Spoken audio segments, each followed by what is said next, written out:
ఏ రాష్ట్రానికి వెళ్ళినా జనసేనకి ప్రత్యేకమైన గౌరవం ఉంది. పార్టీ మద్దతు కోరుతారు.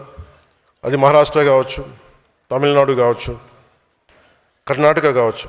గత ఏడాది మహారాష్ట్ర ఎన్నికలు ప్రచారానికి వెళ్ళినప్పుడు ఎన్డీఏ అభ్యర్థులు మనం వెళ్ళిన చోట దాదాపు 95% స్ట్రైక్ రేట్ సాధించారు. జనసేన మద్దతు ఉపయోగపడిందని చెప్పినప్పుడు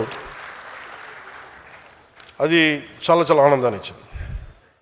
ఈ విజయం ఒక్క రోజులో రాలేదు. దశాబ్దన్నర కాలం పాటు మనం నలిగిపోయాం, వైఫల్యాలు చూసాం, గుండాలని ఫ్యాక్షన్ రాజకీయాలను తట్టుకుని ఇక్కడ దాకా వచ్చాం. ఈ మధ్యన పక్క రాష్ట్రంలో అక్కడ ఒక పార్టీ పెట్టి విజయం సాధించి ముఖ్యమంత్రి అవ్వగానే మన ఆంధ్రప్రదేశ్లో చాలామంది మీరు కూడా అలా చేసి ఉండాల్సిందని చెప్పి నాకు తెగ మెసేజ్లు పంపిస్తూ ఉన్నారు. ఊళ్ళో పెళ్ళికి ఏదో హడావుడి ఉంటారు కదా,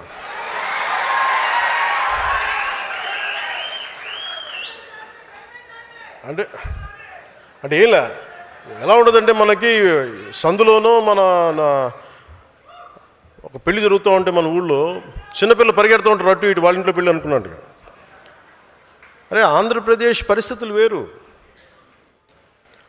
సరే వీళ్ళు చెప్పినట్టుగానే మనం కూర్చొని 2019 నిలబడ్డాం. ఎక్కడ పెట్టారు? 2 చోట్ల ఓడించారు కదా.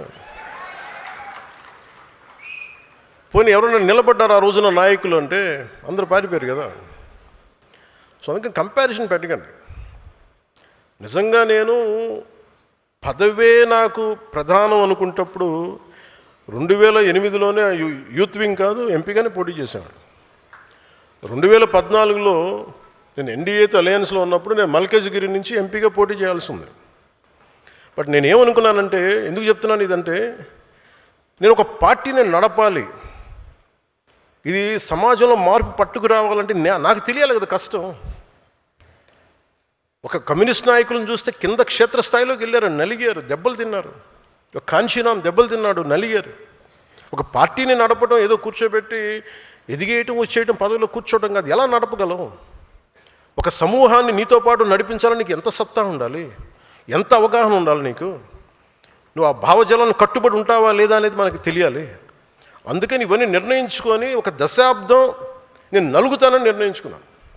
అది 2007 నుంచి మొదలుపెట్టిన ప్రయాణం 2014-18 దాకా అలా నడుస్తూనే ఉన్నాను. నలిగాను దశాబ్దం. ఆ తర్వాత 2019 చేశాను. ఎంత గెలుస్తానో తెలియదు, ఓడిపోతానో తెలియదు. బట్ అసలు ఐ వాంటెడ్ ఎక్స్పెరిమెంట్. చూద్దాం ఏం జరుగుద్దాం. దెబ్బ తినకుండా ఏది రాదు. అదే 2024కి దాని గురించి మళ్ళీ వివరిస్తాను మీకు. అంటే ఇవన్నీ నేను ఒక పార్టీని నడపడానికి ఎంత బలం ఉండాలి, ఎంత భావజాలం ఉండాలి, ఎన్ని కఠినమైన పరిస్థితులు ఎదుర్కొంటే తప్ప నేను నడపలేని పార్టీని. ఈ రోజున అందరూ నన్ను వదిలేసిన నేను పార్టీని చాలా ధైర్యంగా ముందుకు తీసుకెళ్ళగలను. ఆ ధైర్యం నాకు ఈ సుదీర్ఘ పుష్కర కాలం నాకు ప్రయాణం నాకు ఇచ్చింది.